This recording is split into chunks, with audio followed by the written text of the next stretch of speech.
নমস্কার। কাণ্ডজ্ঞানহীন বিকৃত মস্তিষ্ক, উন্মাদ, সহজ বাংলা ভাষায় পাগল।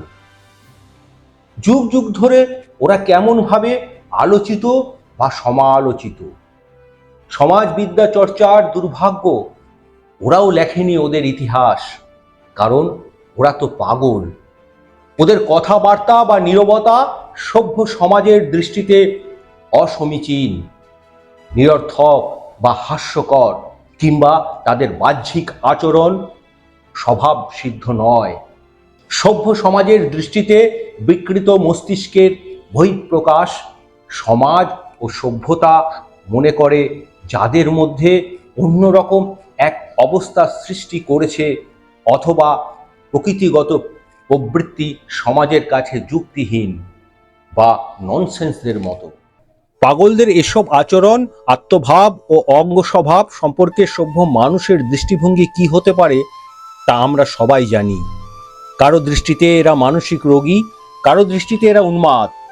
হয়তো ওরা অপেক্ষাকৃত বেশ ক্ষিপ্ত কিংবা বিনয়ী, তাই তাদের অযৌক্তিক কথোপকথন শুনতে ও নীরব আচরণ বুঝতে রাজি নয় সভ্য মানুষ। তাই এদের স্থান পাগলাগারদে কিংবা কোনো এক মানসিক হাসপাতালে। সুদূর অতীত থেকে শুরু করে বর্তমান সময় পর্যন্ত এরা এভাবেই মানুষের কাছে অবহেলিত হয়ে আসছে বারংবার। যাই হোক, হয়তো ওরা অস্বাভাবিক, উন্মাদ, কাণ্ডজ্ঞানহীন কিংবা ননসেন্স, যাই বলা হোক না কেন, আপাতত পাগল শব্দটির উপর ভিত্তি করেই সমাজবিদ্যা চর্চায় ঔপনিবেশিক বাংলায় পাগলদের ইতিহাস আলোকপাত করা অবশ্যই দরকার। আমাদের সমাজে পাগল কথাটি প্রথম ব্যবহৃত হয় পারিবারিক পরিমণ্ডলে। মায়ের কাছে প্রতিটি সন্তানই পাগল। আমার পাগল ছেলে বলে প্রত্যেক মাই নিজের সন্তানের প্রতি তার চূড়ান্ত মমত্বের প্রকাশ ঘটান। যখন ফুটবল বা ক্রিকেট প্রেমী কোনো ব্যক্তিকে ইঙ্গিত করে বলা হয় লোকটা এই বয়সেও খেলা পাগল, তখন পাগল শব্দটির ব্যঞ্জনা অন্য রকম হয়। আবার দাম্পত্য জীবনের খুনসুটিতে যখন বলা হয় যাহ কি পাগলামি শুরু করেছো, তখন তা হয়ে ওঠে ভিন্ন এক অনুভূতির প্রকাশ। এরকমভাবে গানের পাগল, বইয়ের পাগল, ক্ষমতার পাগল, বউ পাগল বা অর্থের পাগল, নানা বিচিত্র পাগল দিয়ে আমাদের সমাজটা পরিপূর্ণ। তবে পাগলের রকম ফের আছে, পাগলামিরও নানা ধরন আছে।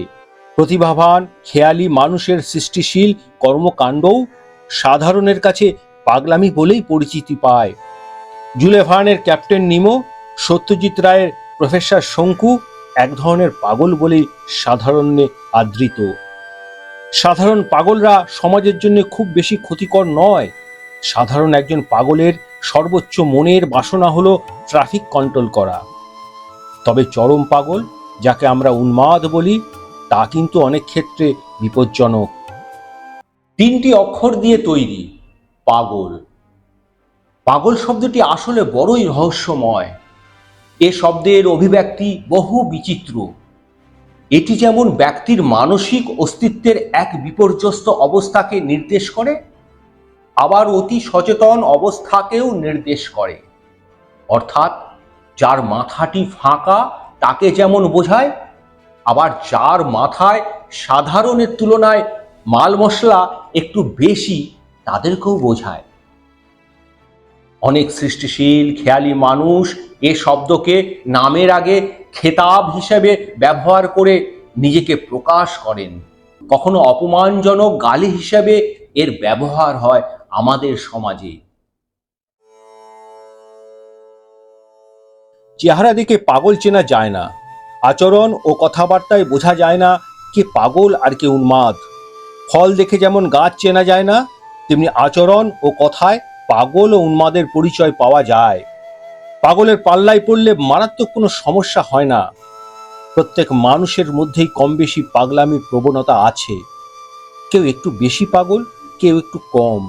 কিন্তু অবাক ব্যাপার হচ্ছে, কাউকে সরাসরি পাগল বললে সে ভয়ানক ক্ষেপে যায়। সেক্ষেত্রে ঠ্যাঙানি খাওয়ার আশঙ্কাও উড়িয়ে দেওয়া যায় না।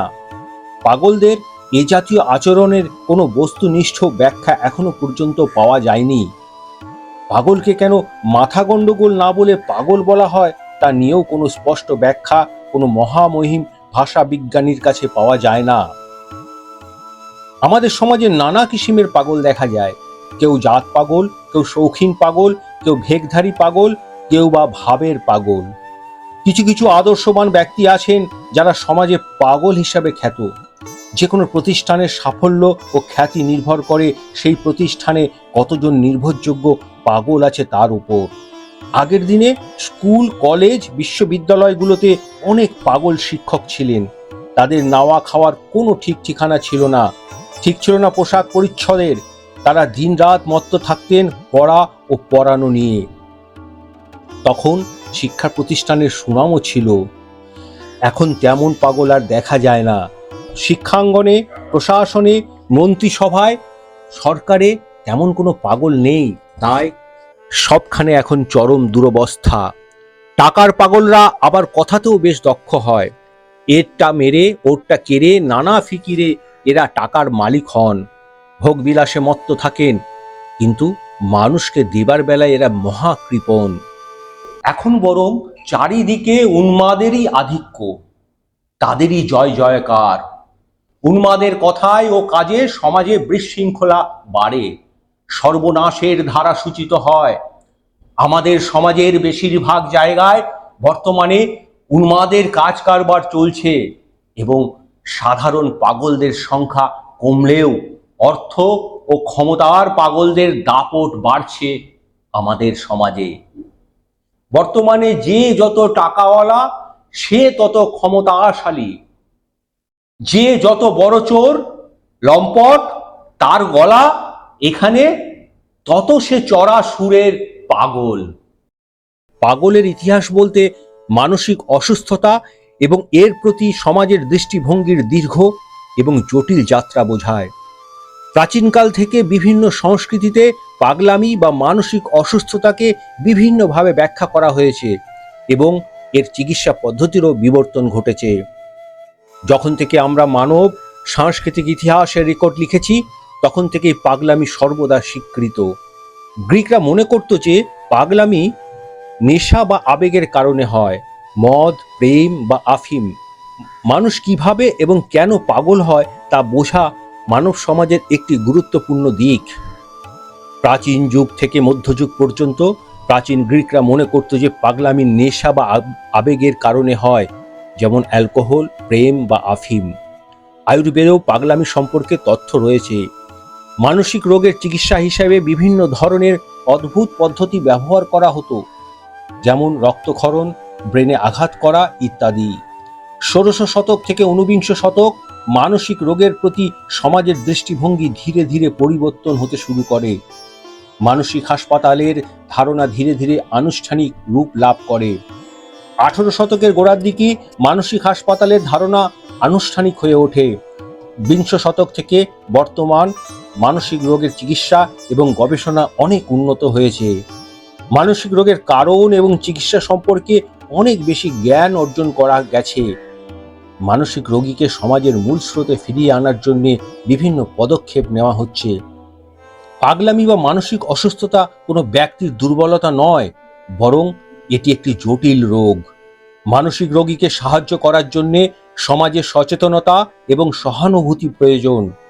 মানসিক রোগ সম্পর্কে সঠিক তথ্য এবং সচেতনতা তৈরি করা জরুরি। পাগলের ইতিহাস কেবল মানসিক রোগের চিকিৎসা পদ্ধতির বিবর্তন নয়, বরং এটি মানুষের মানসিকতা এবং সমাজের দৃষ্টিভঙ্গিরও একটি প্রতিফলন। ভেবে দেখুন, এই কলকাতা শহরের নানা অঞ্চলে গত ১০০ বছরে নানা ধরনের পাগল থাকতেন। প্রতিবেশী এবং পাড়ার লোকজনও তাদের যথেষ্ট প্রশ্রয় দিতেন। কোনো অজানা কারণে তেমন ঘটনা এখন খুব দেখতে পায় না। সেই পাগলরা বিলুপ্ত। তবে উৎসবের বিকৃত তাণ্ডবে ও ব্রেকিং নিউজের উন্মাদনায়, তদুপরি অনিয়ন্ত্রিত গরম, তাতে ঘরে ঘরে পাগল তৈরি হওয়ার কথা। কিন্তু অতীতের অভিজ্ঞতা সম্পন্ন পাগলরা উধাও হয়ে গেল কোথায়?